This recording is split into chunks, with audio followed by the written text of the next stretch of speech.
The Flamethrower 143-116 negative ground distributor and the Flamethrower 143-115 positive ground distributor are both distributors designed to be direct replacements for the Lucas 25D distributor. The 25D was very popular. It was used in the MGA, the MGB, the Sprites, all the midgets up until the 1500, and in fact was used in quite a number of the 1500s and the Spitfire 1500s. It was also used in the classic minis. Now, if you look inside a 25D, you'll find that there's a bushing down in there that wears. There's pivot points where this breaker plate rides, they wear. There's advance weights and springs inside, they wear. There's connections for this vacuum advance, they wear. In other words, all these parts can and will get tired with time. Okay, to replace them all or service them a la carte will take time, and frankly, a lot of them aren't available anymore.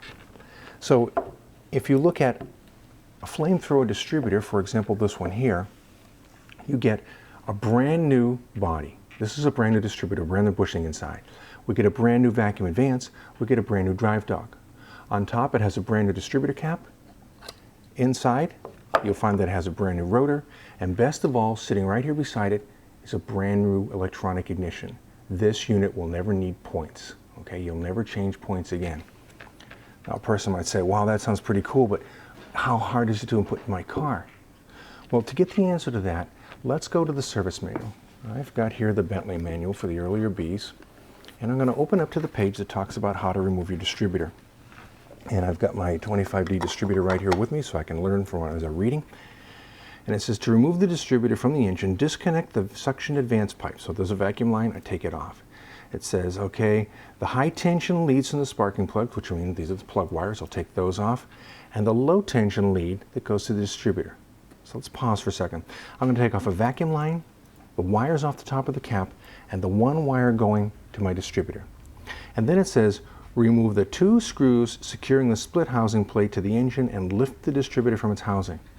So after I've removed my vacuum line, my spark plug lines, my one line going to my distributor, all I have to do is take out 2 screws and this distributor will come right out. And then it goes on to say the replacement, or putting in the new one, is the reverse of these instructions. So taking it in and out is that easy. Now let's see if we can actually go through the step of how to do it. Imagine I've walked up to the car, I'm ready to remove my distributor, and let's pick a landmark. We have to find the number 1 spark plug, and let's assume that she goes to here. The wire goes from the number 1 to here. I always say to ourselves, from my point of view, that's at about 1 o'clock. So I remove my distributor cap, and I see that my rotor is pointing over here about 10 o'clock. I'm going to rotate my engine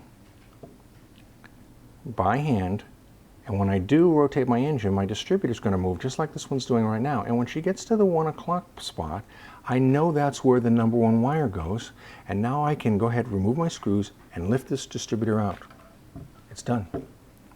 I take my brand new Flamethrower distributor, and what I'm going to do is I'm going to decide how that's going to sit in the car, and then I'm going to take and I'm going to rotate the rotor for this one until she sets to 1 o'clock.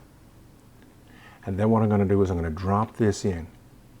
Physically, we're all done. This is in the car. Put your screws in, put your cap on, connect your wires for your spark plugs, and you're done. Now, a person could ask, well, okay, physically it's obviously very easy to put into my car, but what's involved with wiring and electronic ignition into my car that doesn't have one?